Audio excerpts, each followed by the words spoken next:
What is going on, Replo fam? It's your boy Sanjay Jenkins, CTM lead over at Replo, the person in the pink hoodie trying to help people build more landing pages for their Shopify site. I'm joined once again with Jeff from Daydreamers Studio, and the topic of today's jam session here, which that's what these are. These are jam sessions. It's just boys having fun talking about landing pages. The topic of today's jam session is thinking about how, most people when they come into Replo or any page builder, they have probably heard that they need landing pages, but they don't know where to start. They don't actually know what page should I build first. How do I prioritize thinking through like the biggest opportunities or the lowest hanging fruit in my business, and how do I realize that opportunity through landing pages? So Jeff, I know like when you get a new client on, like you have a pretty extensive onboarding flow, you're asking a ton of questions. And a big part of that is trying to uncover what the biggest opportunities are. So let's just start there. Like, talk to me about you've done hundreds, if not thousands of these builds at this point. At the very base level, when someone new comes to you, what are you thinking about? What are you looking at? Yeah. So I would say it falls under two main categories of like where the brand is at. We can start out with like the ones that are already running meta ads, and I would say like the ads is like the first area to start because that's where the traffic's coming from. So just making sure that you're focused on the messaging, the angles, and the avatars of the ads, and kind of just dialing that in. As far as to answer your question, that's where I would first start. Of where's the traffic coming from, to what offer, like what products, and like who you're trying to serve. That's the primary place to start. And then for the ones that aren't running ads, it will just be where is your traffic going to. So for smaller brands, it'll just be simply the homepage and the product pages. But for the brands that are already driving a bunch of traffic and they are trying to test landing pages, it'll be where are you funneling your ads and to what pages. And then from there, you'll get at least a more clear idea on, okay, these are the areas to really focus on. Got it. So let's kind of split things a little bit. So the people that are already running landing pages, obviously it's pretty easy to see, okay, like these are the offers that they're testing.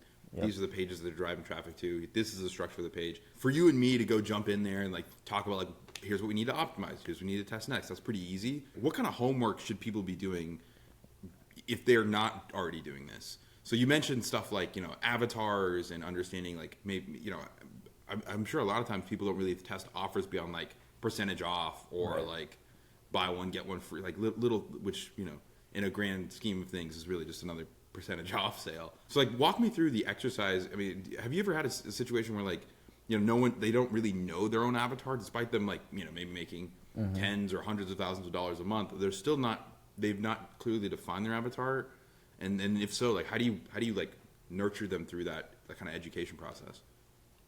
Yeah, this is a really good question because a lot of like even in the competition of like smaller brands who don't have that dialed in because they're still like in the early process of it. And this is just like such a cliche, like simple answer, but if you really run through like your customer reviews and even like the comments within like your ads, if you are running ads, or just seeing what other people are saying about it, your customer reviews are, in my opinion, the best place to get those like solid nuggets. In my opinion, even from from copywriting, but also just insights of like how people are using a product, but also how it solved their problem. And then from there, you can kind of get a clearer dialed in idea on the type of person who's buying your products and like how you're helping them. So from there, you kind of like reverse engineer that and then kind of repackage that back into that. And from there, you can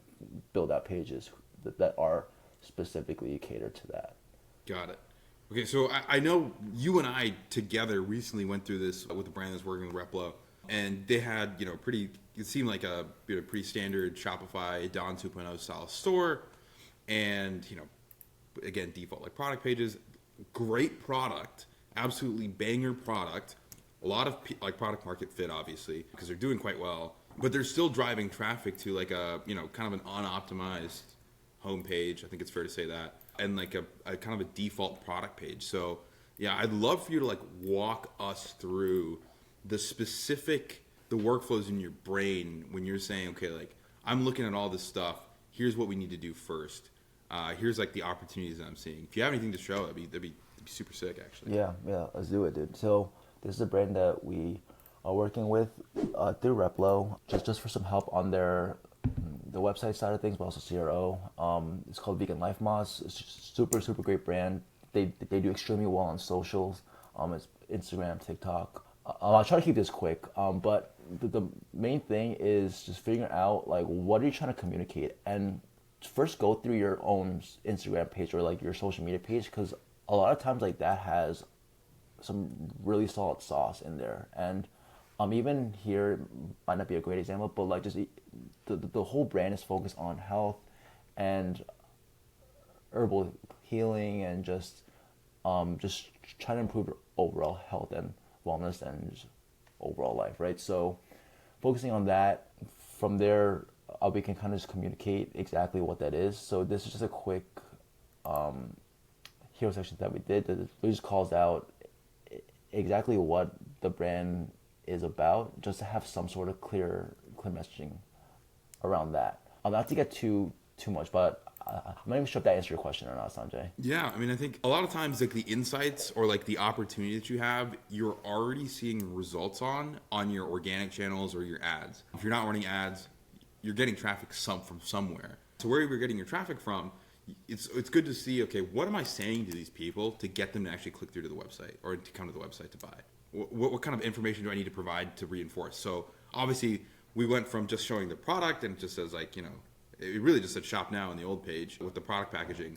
Now on the new page that you built, we've got, if you go top to bottom, we've got the 5 stars with the approved by 10,000 plus healthy customers, which is a social proof in 2 different ways. So you've got the 5 stars, which is like in and of itself like people 5-star rated, but then the number of customers also is one of the largest like validation, so people can automatically feel like, okay, cool, this is somewhat legit. The next thing is the headline, right? Nature's superfood. You're trying to get context on like what you're even looking at, what this product is. Maybe you clicked on an ad, you didn't fully watch it through, you're not entirely sure, but there was something in there that resonated with you that made you want to like explore more. This gives you the context. The headline, Nature's superfood, and then the subhead, which gives you exactly what it is. It's 100% wildcrafted, naturopathic approved herbs to naturally enhance blood health, boost immunity, and support overall wellness. Very clear benefit statement that did not exist before. And again, like if you're just starting out, like one of the easiest optimizations for you to make is a homepage optimization. You're probably already sending most of your traffic there anyway. It's converting well. I actually know the conversion rates. I'm not going to share this publicly, but like even their old homepage converts really well because the traffic that they're getting is really good. So people really like care. So like now having something that is even providing additional context.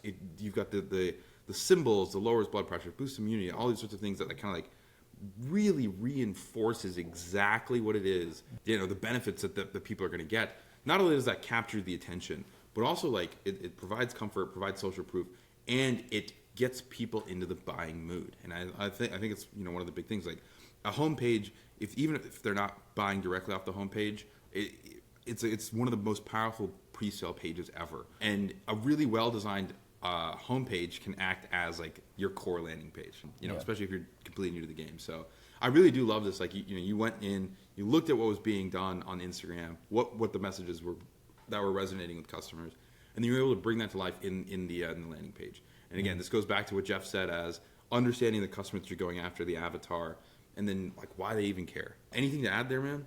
Yeah. So I was just saying for those who are watching, I was skimming through your customer reviews as well as your social media, because like there are a lot of solid nuggets in there that you can take and implement, as well as the comments from your ads and also your ad creatives, because like that's where a lot of people are talking. So you want to kind of use what your customers are saying and kind of like repackage that and kind of present that, because that is your ultimate goal of just to kind of serve and give your customers what they're looking for and what they want. So you do that, the easiest way to do that is just by using the language, the words, and just the communication of what they're saying, basically. Yeah. One of the things so I just got off a call with a company that has a very business-to-business product, and it's, much higher ticket than like your average CPG supplement. So it's like in the thousands of dollars versus in the, sub $100, like between $100 and $200. one of the things that I always think about in those instances, as your price starts to kind of creep up, is do we need to have an additional like education step in the funnel? Can you walk me through how you think about that? So like for me, we need to educate people. This might be an advertorial or a listicle that we need to add in between like the ad and like where people go to buy. Can you walk me through how you think about like, funnel structure going from like ad to conversion when you're looking at someone who's not running landing pages currently? Like, what do you typically prioritize? You usually like, okay, like let's just get like high converting product page first, and then we can add like a pre-sale page. Do you say, hey, maybe we need to prioritize the pre-sale page first? Like, how do you do that kind of internal calculus?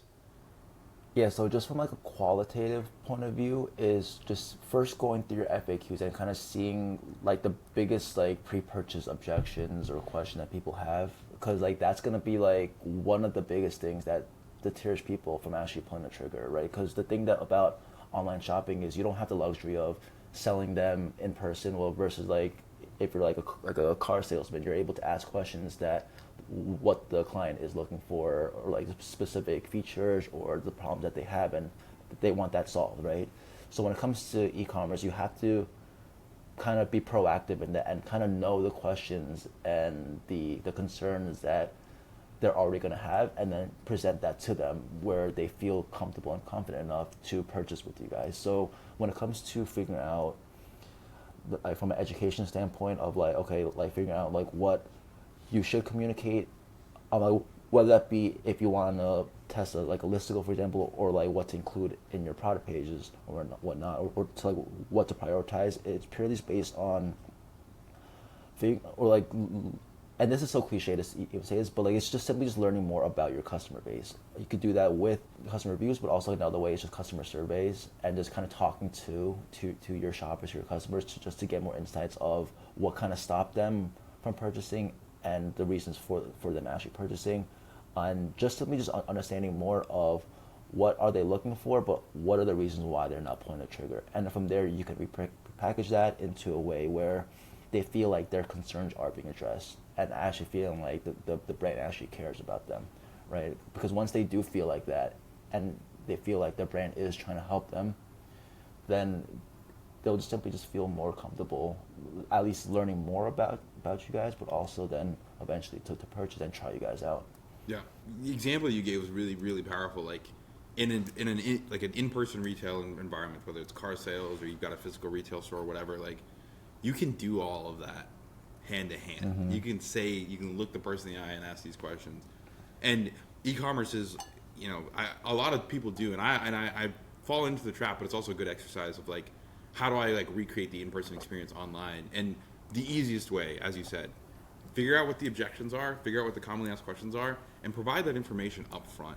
So like, people are like, cool, okay, I know it's what I'm getting into. And then as far as like funnel structure, kind of digging deeper on that, like when do you recommend what? Like what do you have like a checklist that you go through and you're like, oh, okay, like at this point we need to build a listicle. At this point we need to build an advertorial. Like what's the checklist that you have in your brain? I might be giving a horrible answer to this question, but I think listicles are one thing that all brands, if you're not doing already, should just test it, because I feel like most brands aren't testing it enough, but it also doesn't hurt to just kind of present that information there. Like we mentioned before, of like kind of, at the end of the day, you're trying to educate your shoppers on what your brand is and how it can solve their problem. And a lot of times, people aren't trying to scroll through long pages that aren't really serving them. So just having like a quick pre-sale page listicle just to kind of quickly just give the main highlight points, like one or two main value props, one or two main like objections or things to address that, and then maybe like one about like how the process to achieve that desired outcome is super easy and simple and something that they themselves can also do. So to answer your question of like what pages you should, like listicle is one of those. If you are running traffic or running ads, like that's one that you should just test, because that, and also you'll also be able to understand more of your customers that way of just testing different angles and just overall headlines and messages. And then another point, it will be similar to what I said before of just focusing on the pages that are already driving a lot of traffic, because there's always room for improvement. So if you're driving a lot of traffic to your product pages, I would focus on testing elements within that. I don't think people are testing enough within the product pages. So you don't have to necessarily build out a whole new page, but utilizing or just testing certain elements within that. But like, the simple answer is just focus on the pages that are already working for you and try to steadily improve that, because there's always things to improve upon. And I think a lot of brands either just build it once and say, this is good enough, let's just run it, and then are content there. There's always things that you can improve upon. So just kind of just having that, or it's being proactive and just constantly trying to improve, test new stuff, building pages that are more congruent with your ads. I see a lot of brands focus on testing a bunch of creatives, but don't really necessarily follow that ideology for their pages, where they have a bunch of ad creatives with different avatars, different angles, but they drive all that to the same product page, for example. So that's another thing that if you aren't already doing, that's another thing that you could do. Of course, those are for brands who are running, testing a bunch of ad creatives. That's what I would say to answer your question. When someone like comes to you and says, "Hey, Jeff, I need landing pages, but I don't know what to do," what are some of the common traps people fall into when they're like starting to work with you? Like, what are the common mistakes that you see people make? I mean, off the top of my head, I know I already mentioned this, but just not testing anything.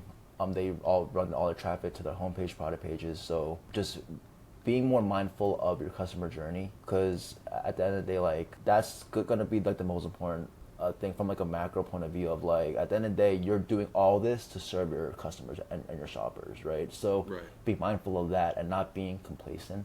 Just from talking to a bunch of brands, I feel like it's crazy. Like, there are crazy successful brands that don't build any landing pages, don't test anything. They don't even do CRO. Like, that's fucking insane to me. Yeah. How you got this far, which honestly, like, even shows like how much potential there is, even for brands that aren't doing it. Like, even for smaller brands, like, if you are able to do that, like, that's the one thing that can set you up and kind of surpass the other ones. So I'll say the easiest thing is just to simply just get inside Replo. There are a bunch of templates that you can use just to get started, just to start brainstorming, like, and how things are being laid out. And then even from there's having a visual template will help you kind of think through, okay, like, this is what we're trying to communicate, because those templates already have some copy in there, or just some direction at least, just to kind of guide your thought process and your brainstorming, and just using that as a starting point.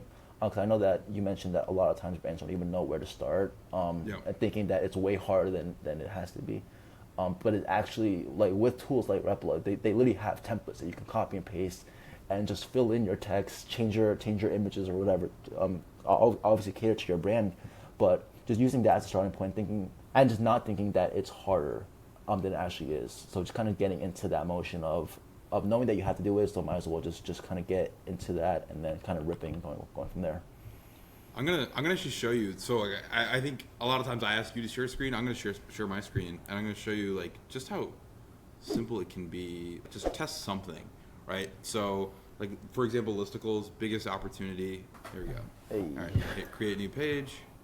We're gonna do Java listicle test AI live. We're gonna hide the header and footer. We can hide the announcement bar. Hit create page. And then my favorite part about all the templates that we have is like, okay, it gives you like a framework for how you can think about packaging your product or offer.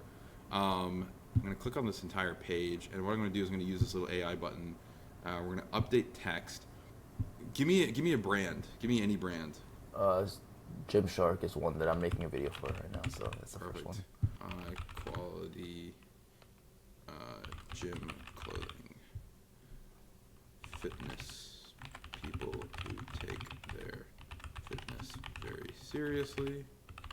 And then we go back over to the prompt, say, rewrite this listicle to promote why people should buy Gymshark clothing to improve their workouts and style. All right, hit enter. Right, and what our AI is going to do is it's going to rewrite every single bit of copy on this page, and it's going to pull in the tone of voice, like, from your existing website. And what's beautiful about this is that it gives you a rough draft. Like, sometimes I have seen this, and I've done this myself. I've definitely like YOLO run with the AI generated copy. It can work. Other times it gives you like the first draft that you just weren't even like thinking about it. And like it's rewriting everything based on like the context that was already in the template, like every single piece. You see that like boom, and you can see it like working live. It's so clutch. Yo, this is and sick, dude. and then boom, like Super sick. all of a sudden, and we just hit accept, and then boom, like then you have to go in, change the colors, change the fonts. Maybe you need to update the text. You can come in here, change the offer there, and then you can even add like the specific products to cart that you would want. Let's say I want the this hoodie is what I want to push, or like this quarter zip pullover, whatever, like this beanie. Like you can add multiple products to cart here. Like the point isn't so much like here's how to use the tool. The point is like here's how this tool actually makes that decision making process so much easier for you as a brand. I think more brands should do this. I don't think I've done a good enough job of telling people how easy it is to do this sometimes, but it is so clutch. And again, like to your point, everyone should be running listicles. And if you don't know what to run, find any template at all in our template library. Like there's so many. Like there are offer pages, there's product pages, there's sometimes we even have stuff like that are like lookbooks, or like this craft mix. It's like very visually forward. It gives you like some elements, and if you don't want to do like you recreate an entire page, you can even just go section by section and just pick, I want this hero section from this page, I want this social proof carousel, and then you can just drop in your own content, kind of build your own adventure. But the goal here is like understand what your customers want, and then package what they want in a really, really great way that allows you to iterate and test. You're doing all this testing, you're spending all this money on meta already. You should be doing that same level of effort, or similar. Get close to that level of effort on your page, on the website itself. To your point about like some of these larger brands not doing any testing on page on site, like not doing any CRO work, I do think it's wild. I think it's driven purely by like product market fit. But as you mentioned, what that tells us is there's so much more money to be made. And I think a lot of people do come into the kind of the landing page conversation thinking, okay, this is going to add like an extra 10, 15, 20% of profit or revenue to my business. If you do a landing page well, and I know you've seen this, but if you do a landing page well, you can transform your business. It doesn't have to be incremental growth. It can truly be exponential growth. Yeah, it just takes one page, but you have to start. So like to Sanjay's point of like just getting inside Replo and just using those templates or just as frameworks. So you don't have to necessarily follow it to a T, but just getting the ball rolling and just starting it. Because to your point, like it takes one solid page that is strategized and built out and executed well can make all the difference. Where that one page, like similar to how like one ad, like one viral ad can explode your brand. Like it's the same way for a page of just it being absolutely dialed in with the messaging, the overall like layout, the visuals, and just converting at a high clip. Like to your point, it just takes one page. So based on that, you should just be testing as much shit as possible. Yeah.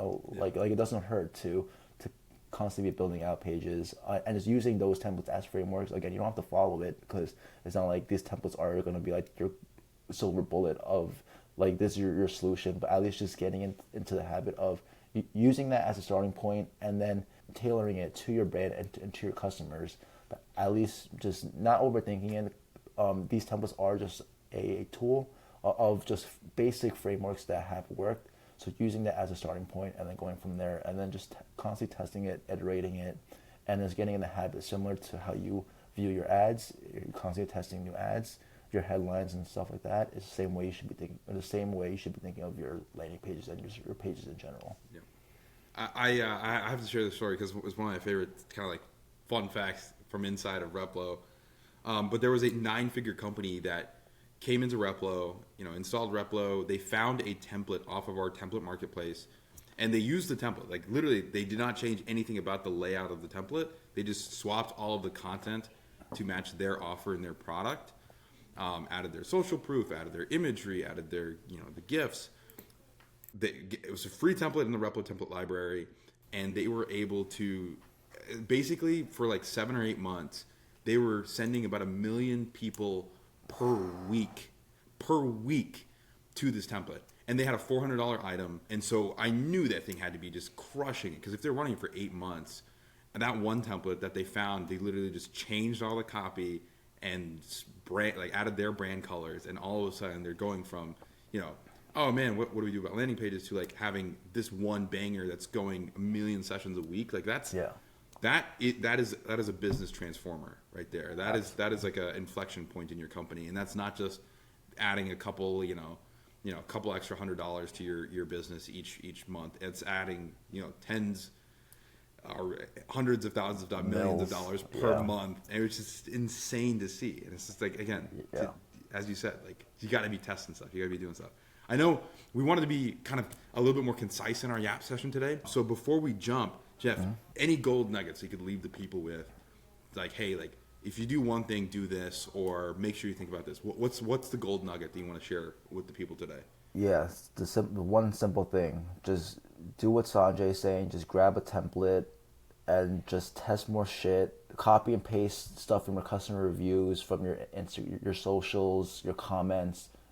If you just copy and paste that into like even ChatGPT and then just plug that into your templates and just rip, I think you'll be much better off than doing nothing or just not testing at all. So utilize the free resources out there, the templates on Replo, your customer reviews, your comments on social media, even your post, your Instagram bio, pretty much wherever people are talking about your brand and your products, literally just copy and paste that and use that as your content within your pages and just test more stuff. So simple. Test more stuff. We got to put that on a hat too, man. All right, brother. Well, I appreciate you jumping on with me again. Appreciate you as always. This is going to be fun. People need to hear this. Brother, thank you so much. Yep. I'll see you next week on our next Yap session. Yep. Test more stuff, people. Test more stuff. Test. All right. Appreciate you, Sanjay. Cheers, dude.